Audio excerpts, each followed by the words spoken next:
औज़ुबिल्लाहिमिनश्शैतानिर्रजीम बिस्मिल्लाहिर्रहमानिर्रहीम। अस्सलामु अलैकुम डियर स्टूडेंट्स, कैसे हैं आप सब? ठीक हैं, उम्मीद करती हूँ कि आप सब खैरियत से होंगे। 9th क्लास का चैप्टर नंबर 2 हम लोगों ने एंड किया था, उसकी आज हम रिव्यू एक्सरसाइज करेंगे। ठीक है, सबसे पहला क्वेश्चन नंबर है मल्टीपल चॉइस क्वेश्चंस। तो सबसे पहले हमारे पास जो MCQs हैं जी, पहला MCQ जो है उसको हम लोग रीड करते हैं। विच one of the following is a correct sequence in biological method. Biological method के अंदर जो सीक्वेंस है करेक्ट वो कौन सा है? तो आपको पता है जी, observation, hypothesis, law, theory, hypothesis, observation, deduction, experiment. हम ये इसमें आप लोगों ने देखना है कि कौन सा स्टेप हमारे पास पहले आता है। ऑब्जर्वेशन, हाइपोथेसिस, डिडक्शन या experimentation, law, theory, deduction, observation. तो इनमें से जो हमारे पास करेक्ट आंसर है वो है मेरा बेटा हमारे पास नंबर 1 ए। ठीक है, ए वाले को आप लोगों ने मार्क कर लेना है। सेकंड है जी, which one of these is not a characteristics of a hypothesis.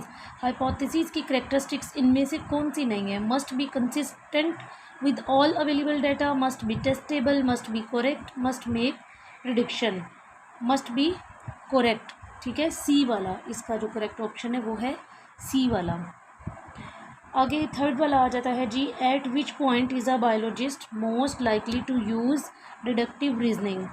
कौन सा पॉइंट है जिसको बायोलॉजिस्ट जो हैं वो ज़्यादातर जो है वो यूज़ करते हैं डिडक्टिव रीजनिंग के लिए? While taking observation, during hypothesis formulation, during data organization, none of above. During hypothesis formulation.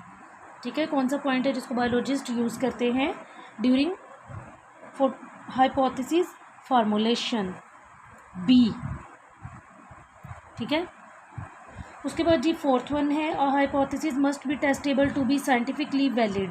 Hypothesis जो है वो साइंटिफिकली जो है वो टेस्टेबल होना चाहिए और वैलिड होना चाहिए। बीइंग टेस्टेबल मीन दैट, इस बात का क्या मतलब है? Some observation could prove the hypothesis is incorrect. Only a controlled experiment can indicate whether the hypothesis is correct or incorrect. The hypothesis is proven wrong. The opposite of hypothesis is tested and proven wrong. तो इसमें से जो correct option है वो है C वाला, the hypothesis is proven wrong, C। Fifth वाला जी, what would be the test experimental design for testing a hypothesis that bean plants required sodium? Measure the amount of sodium in a few bean plants. Grow bean plant with and without sodium. Look for sodium in leaf tissue. Analyze root content for sodium. तो हमारे पास इसका जो correct option है वो क्या होगा जी? सी वाला, look for sodium in leaf tissue. Look for sodium in leaf tissue, तो सी वाला जो है वो हमारे पास करेक्ट ऑप्शन है।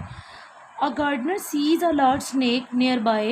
He knows that generally snakes sting, so the gardener run away. The gardener did which of the following? एक gardener है जो कि एक अपने करीब एक बहुत बड़ा सांप देखता है। He knows that generally snakes sting, so the gardener run away.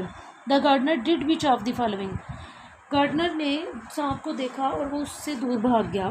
उसने क्या किया? इनमें से कौन सा ऑप्शन करेक्ट है? क्या किया होगा उसने?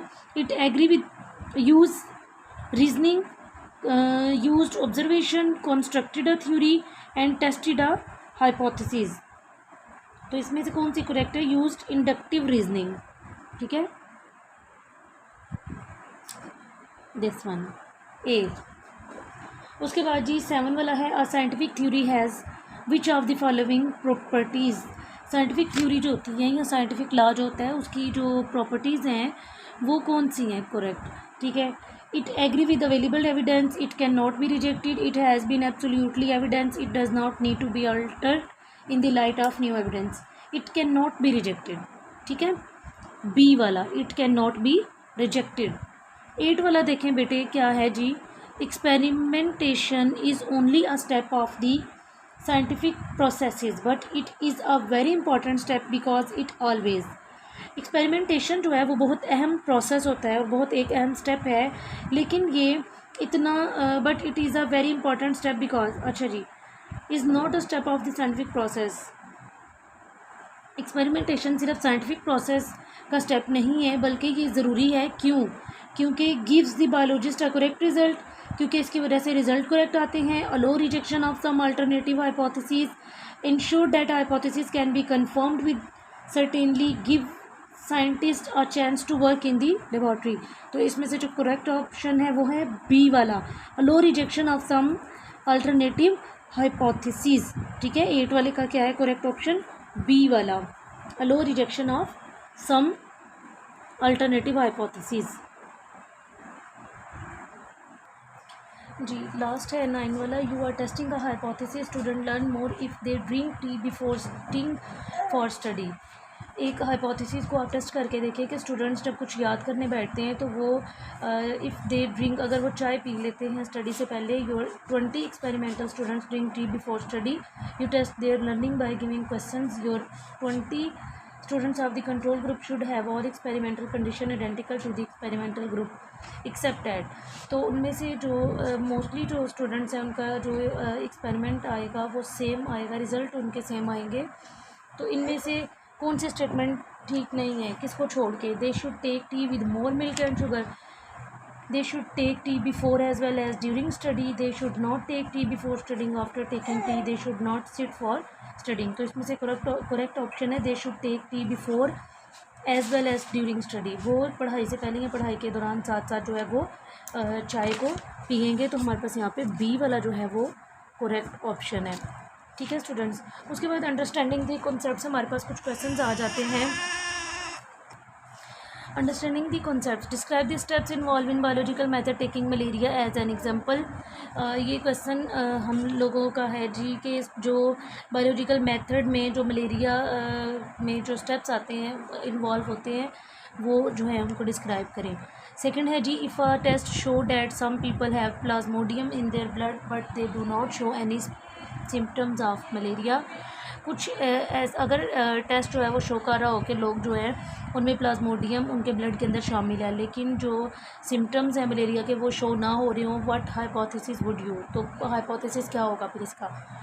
Formulate to answer this problem. How the principle, question number 3 है जी, how the principle of ratio and proportion are used in biological method. Ratio और प्रोपोर्शन को किस तरह से जो है वो यूज़ किया जाता है? Justify mathematics as an integral part of the scientific process. Mathematics जो है वो भी एक अहम हिस्सा होता है साइंटिफिक प्रोसेस का, इसको जस्टिफाई करें। जी ये तो अंडरस्टैंडिंग वाले कॉन्सेप्चुअल क्वेश्चन थे। उसके बाद हमारे पास शॉर्ट क्वेश्चंस आ जाते हैं बच्चे। Differentiate between theory and law हम लोग करके आए हैं अभी। क्वांटिटेटिव ऑब्जर्वेशन और better in biological method how, ये भी क्वेश्चन हम लोगों ने किया है क्वांटिटेटिव और क्वालिटेटिव का। बाकी आपके पास ये सारी जो चैप्टर के लास्ट पे द टर्म्स टू नो, ये आपके पास शॉर्ट क्वेश्चंस में आप लोगों ने करनी है। ये सारी डेफिनेशंस हम लोगों ने की हैं बेटे, ये आप लोगों ने याद करनी है। अच्छा यहाँ पे एक डेफिनेशन है कंट्रोल ग्रुप की, ये आप लोगों ने कर लेना। मैं आपको बता देती हूँ ये कहाँ पे है, ये भी इम्पॉर्टेंट है। कंट्रोल ग्रुप इसको आप लोगों ने करना है, एक्सपेरिमेंटल ग्रुप और ये एक्सपेरिमेंटल ग्रुप और कंट्रोल ग्रुप। जी बच्चे ये हमारे पास पेज नंबर 23 के ऊपर ये ब्लू बॉक्स में जो है हमारे पास इसका आंसर है कंट्रोल एक्सपेरिमेंट और कंट्रोल ग्रुप का। ठीक है, तो ये पैराग्राफ आप लोगों ने करना है इसके लिए। ये थी आज की हमारी एक्सरसाइज स्टूडेंट्स, होप सो कि आपको समझ आ गया होगा। ये चैप्टर इम्पॉर्टेंट भी है, छोटा भी है, तो इसको आप लोगों ने अच्छे से याद कर लेना है। अगर आपके कॉन्सेप्ट्स क्लियर हो तो आप इसको सेल्फ राइटिंग भी कर सकते हैं। ठीक है, इंशाल्लाह नेक्स्ट फिर 3rd लेक्चर के साथ हम लोग मिलते हैं। तब तक के लिए मुझे इजाज़त दीजिए। अल्लाह हाफिज़।